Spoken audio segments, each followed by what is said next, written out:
Osun State Governor Ademola Adeleke was on Sunday declared elected, having won 19 out of 30 local government areas in the governorship election held across the state on Saturday. The state returning officer, the Vice Chancellor of the Federal University Oye Ekiti, Professor Joshua Ogunwole, declared the results of the poll at about 7:24 a.m. on Sunday. Adeleke polled a total of 511,067 votes to emerge victorious in the contest. Ogunwole subsequently returned the governor to office for another term. The incumbent Osun governor, who contested the poll on the platform of the Accord, defeated his closest challenger, Bola Oyebamiji of the All Progressives Congress, who won in 11 local government areas of the state.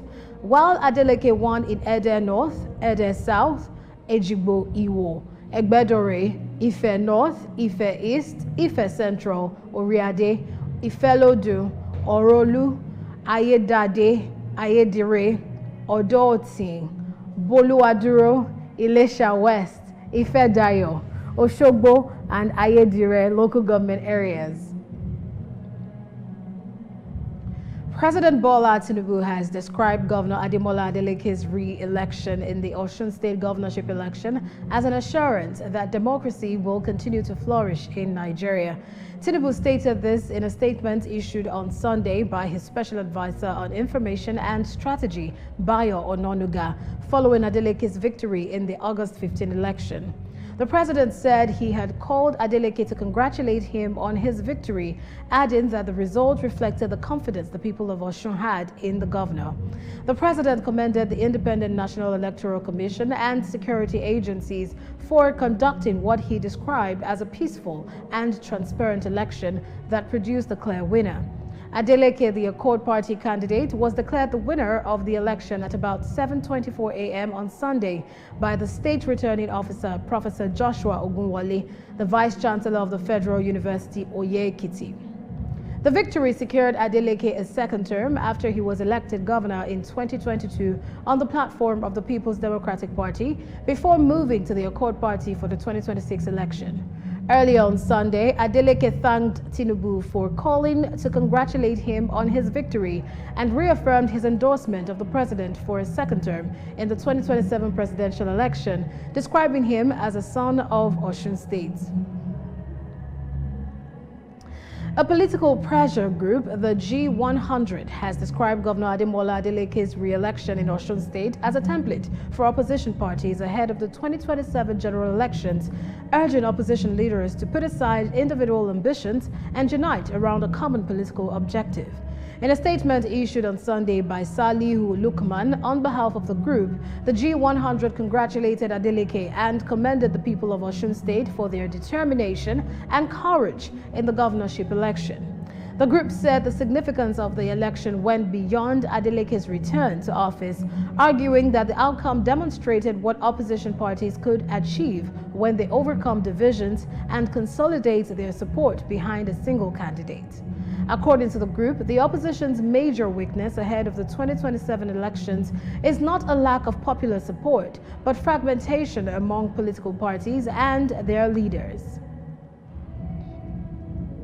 The civil society organization Public and Private Development Center, PPDC, has commended electorates, electoral officers, and security personnel for their orderly conduct, which contributed to the peaceful conduct of Saturday's governorship election in Osun State.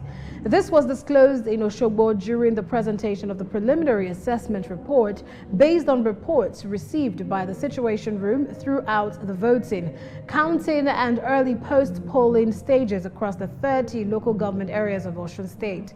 The group also raised concerns over an alleged report of harassment of a journalist while carrying out his professional duties, as well as disruption of the electoral process in Budakeke, Ife East local government area of Osun State.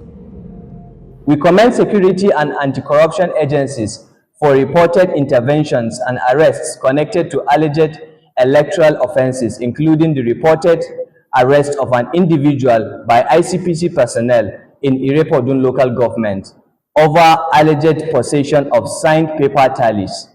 We urge the relevant authorities to thoroughly investigate such cases and ensure appropriate action where violations are established. Our observers recorded several encouraging instances of elderly voters and persons with disability receiving priority and assistance at polling units in locations including Osun, Osogbo, and Olonda local government areas.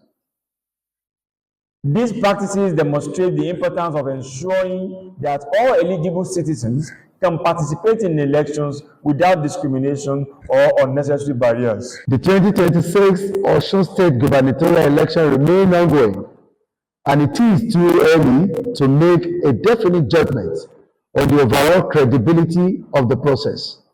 PPDC and its partners commend the millions of Osun voters who have come out to exercise their democratic. It's another story.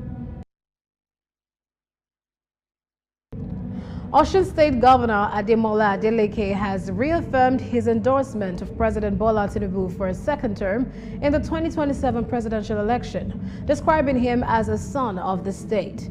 Adeleke stated this during a press conference on Sunday, shortly after the Independent National Electoral Commission declared him the winner of the August 15 governorship election. The governor also commended Tinubu for what he described as his support for a free and fair election in the state. The governor had previously endorsed Tinubu for the 2027 presidential election, despite being a member of the People's Democratic Party before defecting to the Accord Party ahead of the Osun governorship election. Against all odds, Governor Ademola Adeleke got the approval of voters in Osun to continue as their governor for the next 4 years. He defeated the federal might-backed APC, and this victory has raised a lot of questions and thrown up many issues. Peter Akinkumi, the General Coordinator, JDPMC, is joining us on the news tonight to speak on the election and the outcome. Good evening, Mr. Peter. Thanks for joining us on the news. All right, good evening. I'm actually Festus on the head of programs representing the General Coordinator, Reverend Father Peter Akikumi. Okay, Mr. Festus, we're glad to have you. Thank you so much for the reintroduction. Thank you very much. Thank you. Now, let's get right into the business. What is your assessment of the governorship election in Osun State? Thank you very much. The general assessment is actually very good, because if we are to consider happenings before the election, one wouldn't have actually thought that it was going to go out this way. Because the truth of the matter is, before the election, there had been a lot of violence, a lot of misinformation, a lot of agitations from political party gladiators, from different non-state actors group. There had been a lot of issues, I must confess. There had been a lot of tension in the atmosphere before the election. Of course, some of the surveys that we actually carried out from our organization actually showed that people were actually being afraid. People had already concluded that they were not going to go out and vote because of lots of political violence. But generally speaking, what actually happened yesterday actually negated the belief that has been on ground before. Because at least in terms of the voter turnout, if we are to compare with the previous election, the last one we had in 2022, at least there was a bit of increase, though it's very minimal, but we actually experienced increase. So we believe that had it been all those political violence never happened, pre-election violence never happened, probably would have actually recorded more voter turnout. But invariably, everything worked out well. Thank God for the peace in Osun State. When the news, when the result was actually announced, you needed to come and see the jubilation in the street of Osogbo and all across the states. It shows that actually the people of Osun State have actually spoken through their thumbs, and they were glad that everything went out well. And our assessment as an organization is that everything actually went as planned. We thank God for that. Yes, Mr. Festus, you spoke about the perception of people before the election took place and the reactions after the election has taken place. Despite the fact that you said the election was peaceful, one thing that stood out from the election is the allegation of vote buying. Now, what do you think about vote buying? Has it come to stay with Nigeria politics, and is there any way out? Actually, it's happening that vote buying has actually been a cankerworm in our electoral system because talking about the issue of vote buying, otherwise we can say vote trading, the same scenario actually played out in the just concluded Osun election. And it's just so, it's unbelievable that a vote can actually go for to the tune of like 20,000 naira per vote. There are some situations that some polling units in which we actually captured 50,000 naira per vote.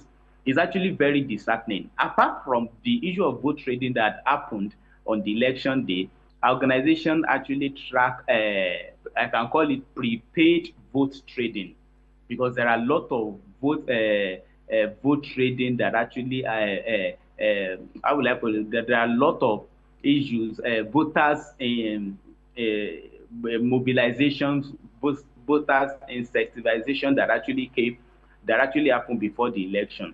And on the election day, it's also played out too. And security operatives, let's be precise, we need to actually stand against this issue of vote trading. We need to respond to it. Our security operative need to come on board now and do the needful. We need to actually have we need to nail these perpetrators of issue of vote trading, especially at on the election day. And also, politicians need to discourage any act of incentivizations, any act of doing some unnecessary outreaches, so to say, before the election. You understand, there are a lot of voters inducements that we actually tracked ahead of the election that can be linked to vote trading. You understand, there are a lot of food distributions organized by different political parties ahead of the election, which we can actually term voters inducements. And also on the election day too, selling votes, it's not something that should be encouraged because it's actually disheartening.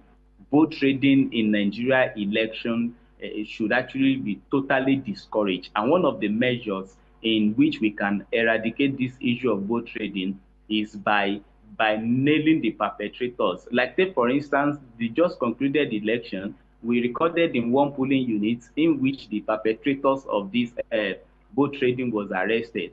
But to our amazement, community also rallied around the game, pleading for such party agent to be released. This is uncalled for. Vote trading is actually against our electoral system, and it must be treated as such. Anyone found culpable to it must be punished according to the law. We have the electoral law 2026 that actually prohibits vote buying, and in no way it must not be encouraged. As a matter of fact, it should actually be put into law that anyone that actually block the way of anyone that actually plan to block the way of security operative from carrying out their duties as regards both buying and trading must also be penalized. We mustn't continue like this. Everyone, we need to speak against it. We are aware of the fact that poverty is high in the land, but that should not actually make us to continue to perpetrate this I call it this evil. It's not good enough. It has to be stopped. I think well said, Mr. Festus. Now, there's something that's caused different reactions on the part of Nigerians. The presidency has congratulated the governor. What does that mean for the polity? It's a welcome development from our organization for the president to have actually called the winner. Elections shouldn't be a do or die affairs. Someone must actually win. And when the governor actually said that he was called by the president, it's so good, it's so nice. It shows that this should continue. At least we the democracy of this country, we have future in terms of democracy development. The president and the winner of the election, they are from different parties, but that's notwithstanding. And that's why also when the governor was actually giving a speech, he challenged his opponent that he was expecting a call from him. Election shouldn't be a do or die affairs. What we pre-election situation that we saw in Osun State, this will be the first time we'll be seeing such an hostile environment since 2014. The environment was tense, everywhere was tense, a lot of bloodletting, killings, and all the likes. We mustn't continue this way. So for the president to have called, to have reached out by calling the winner of the election is a welcome development, and this should be promoted. Someone must win, someone must lose. That is actually the rule of the game. Two persons cannot sit on one seat, and we need to understand that. Election shouldn't be a thing of do or die affairs. Anyone that wins, we must celebrate with anyone that lose that win, and the person that lose too needs to strategize. It's going to be, I remember the person that won today had once been a loser, and that is how life is. You win some, you lose some. Life continues, and our politicians need to know that not every elections you can win. You lose some, you win some, and that is how the life has been. Yeah. Politics shouldn't be a case of do or die affairs. Okay, Mr. Festus, rightly said, but I also want to get your thoughts on this. The Minister of Aviation, Festus Keyamo, in his congratulatory message, talked about agreement. Do you have any slight idea of what this could mean? Well, actually, Minister of Aviation actually said agreement is agreement, but the spokesperson for Imole campaign, Pelumi Olajengbesi, had actually replied that there's nothing like agreement. The truth of the matter is political gladiators must not make any agreements amongst themselves. The only eligible agreement should be made with the electorate, and that is the most important thing. We have social contracts that serve as there must be an agreement between the political gladiators and the electorate, and that should be the only binding agreement. Issue of making agreements, issue of trying to compromise, issue of trying to make agreements to their selfish interests, so to say, should be discouraged. The only agreement that must be made is the agreement that agreement should be made with the electorate that actually put them there. I used to say something, the highest office in the land is the office of the citizen. And politicians need to understand this. And that is what the people of Osun State has actually said through the just concluded election. And there shouldn't be any agreements with any gladiators among themselves. The only legitimate agreement should be to the citizen, should be to the electorate that actually sent them an errand. There shouldn't be anything like go and make an agreement with you. So we discover one of the things that actually fueled Osun State's pre-election situation happens to be most of these illegitimate agreements, especially among the non-state actors. There are some non-state actors that perpetrate violence, that perpetrate evil because of their own selfish interests. Because they know that, if our own actually won the election, there are lots of agreements we have made together, and as a result of that, we get contracts, we get this and that. This should be discouraged in our political system. Agreements should only be made between the electorate and the elected. There should not be any other agreement, and the only binding agreement should be through social contracts. Social contracts that you sign, that if you give me your vote, I'm going to do this and this and this and that, and that is the only agreement that must be honored. Yes, well said. Thank you so much. Social contracts, indeed. I have been speaking to Mr. Festus. Thank you so much for sharing your insights on the news. Thank you. Thank you for having me. You're welcome. Now, moving on the news, the incumbent governor of Osun State, Ademola Adeleke, has expressed gratitude to the Independent National Electoral Commission, security agencies, and residents of the state for their strong will and commitment to democracy. The governor disclosed this while addressing journalists at his country home in Ede, Osun State. Delivering his acceptance speech, Adeleke commended the stakeholders for their roles in ensuring the success of the electoral process. He praised the people of Osun State for exercising their civic responsibility peacefully. The governor also appreciated President Bola Tinubu, reaffirming his endorsement for re-election in the 2027 general elections. In another development, General Coordinator, Justice Development and Peacemakers Center, Osogbo, Peter Akinkumi, briefed journalists on their assessment in the just concluded governorship election in the state. Today, the issues are settled by the grace of God and people.